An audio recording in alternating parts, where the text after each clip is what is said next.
Punta naman tayo sa mga atletang Pilipino sa sports icon dito sa Philippine Sports Commission. Dahil humigit kumulang na 500,000 pesos ang itatakdang gantimpala sa 7 bagong miyembrong mailuluklok sa Philippine Sports Hall of Fame na bibigyang pugay sa darating na May 20.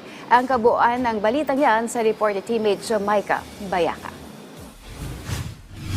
Mula sa orihinal na 200,000 pesos, itinaas na ang insentibo sa 500,000 pesos sa ikalimang batch ng mga inductees ng Philippine Sports Hall of Fame. Layong mas makilala ang mga tagumpay at ambag ng mga haligi ng Philippine sports. There were 75 na na-nominate sa Hall of Fame. Ito po'y binuksan natin para sa lahat. Hindi po ito galing sa nominasyon lang ng PSC. Ito po yung nominasyon na galing sa lahat na nag-submit ng names.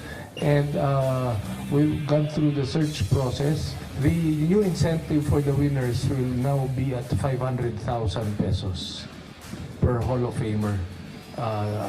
Dati po ito 100,000, so many years ago 200,000.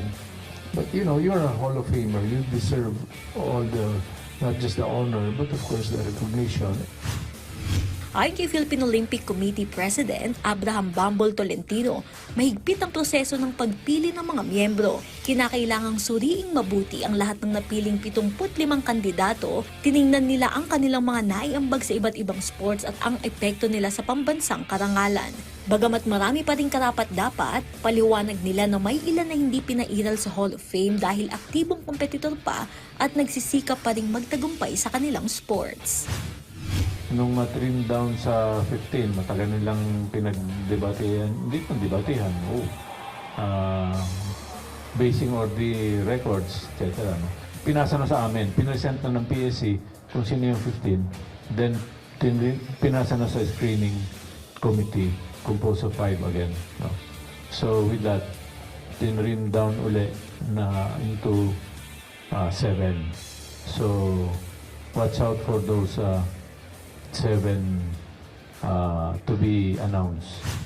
If you are still competing, even if you are deserving already, hindi ka pa po talaga pwede kasi napakalinaw sa batas. That's number 1. Number 2 po, kami po ni President Bambol, we will send a proposal to the House and to the Senate to make sure that, to request that we amend the Hall of Fame law to include other sectors. Mula noong 1999 nang itatag ang RA 98757, maraming Pinoy na legends ang nakahanay bilang Hall of Famer, kabilang dito sina Carlos Loizaga at Robert Jaworski sa basketball, Pancho Villa at Gabriel Flash Elorde sa boxing, swimmer Teofilo Ildefonso, chess grandmaster Eugene Torre, at bowling legends Paeng Nepomuceno at Bong Ku. Ang mga atleta at icons na ito ay hindi lang nagpapakita ng kanilang talento sa larangan ng sports, kundi nagbigay din ng inspirasyon sa bagong henerasyon ng mga Pinoy na nagmimithi ng tagumpay. Sa darating na ceremony ng enshrinement, inaasahang ihahanda ng PSC at POC ang isang makabagong pagdiriwang para kilalanin ang mga bagong bayani ng Philippine sports. Jamaica Bayaka para sa Atletang Pilipino, para sa Bagong Pilipinas.